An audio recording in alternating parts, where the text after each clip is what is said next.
What leadership should look like, from City Hall to your own living room. Alright, everybody, welcome to episode 6.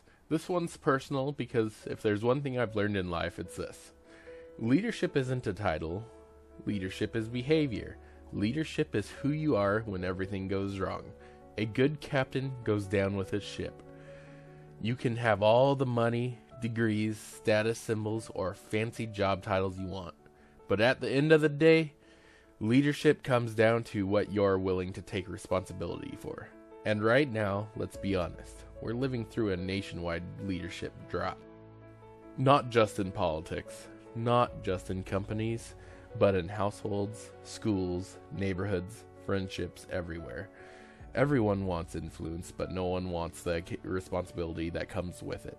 Everybody wants credit, but no one wants accountability. We've created a generation of leaders who want the spotlight before they've even carried any weight. And that's why episode 6 matters. Because everything we've discussed so far only works if leadership exists at every level. Leadership starts in the smallest places, not the biggest ones. People think often that leadership starts in Washington, D.C., or in Olympia, or inside some boardroom somewhere. No. Leadership starts at home. It starts in your attitude, your example, your work ethic. It starts in how you talk to your kids, how you show up for your spouse, how you treat the guy at the grocery store, how you act when someone cuts you off in traffic, and how you treat people who can't offer you anything in return. The little things add up, because if we as individuals don't act like leaders ourselves, how can we expect our leaders to act like leaders? And honestly, if our country feels like it's falling apart, it's probably because we've stopped demanding real leadership from others and ourselves. So what does real leadership look like? It's not loud, it's not glamorous, and it's not posting online about how right you are.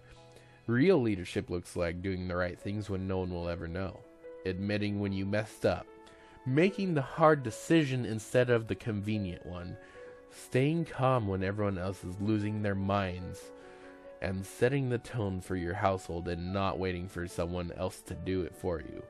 A real leader doesn't show off. A real leader shows up. And a real leader does not say, "Do as I say." They say, "Watch what I do." Leadership comes from the job site where toughness meets respect. Anyone who's worked in construction knows the truth. You can't fake leadership in the trades. You can't talk your way out of incompetence. You can't charm your way out of laziness. And you certainly can't bluff your way past experience. The job site exposes everybody. The real leaders show up early. They work hard, they teach with patience, they treat their crews like people, not disposable parts. They take the blame and share the credit.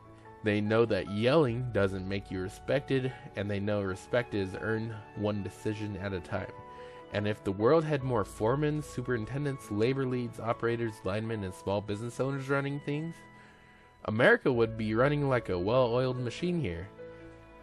The leaderships in cities where the tone matters more than policy, a city rises or falls by the tone set at the top.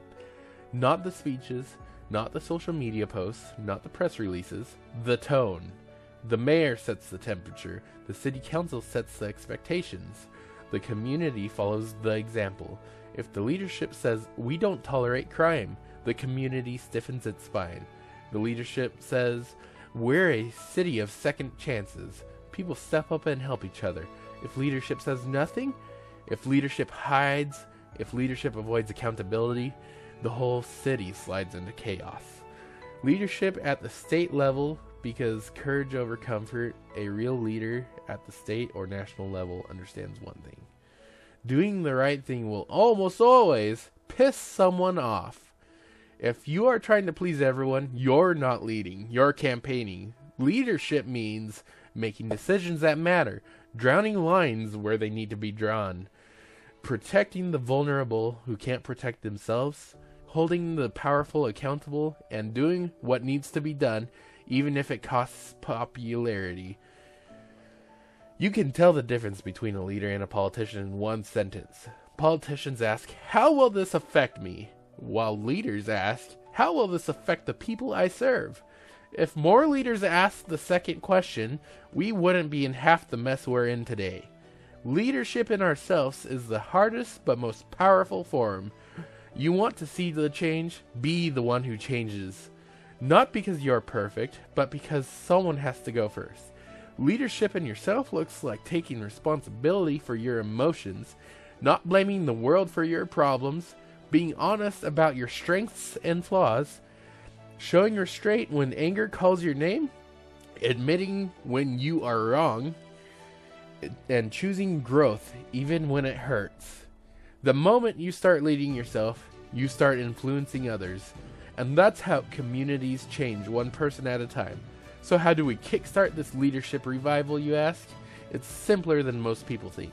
The culture of leadership begins with more people speaking up respectfully, more people showing up reliably, more people teaching and not shaming people for not knowing something, more people helping without bragging all about it, more people stepping up instead of stepping back because it's mildly inconvenient, and more people being examples, not critics of other people.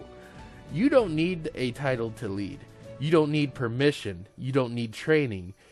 You just need to start doing what you wish others would do. Leadership spreads one decision, one person, one moment at a time. And that's how we do it.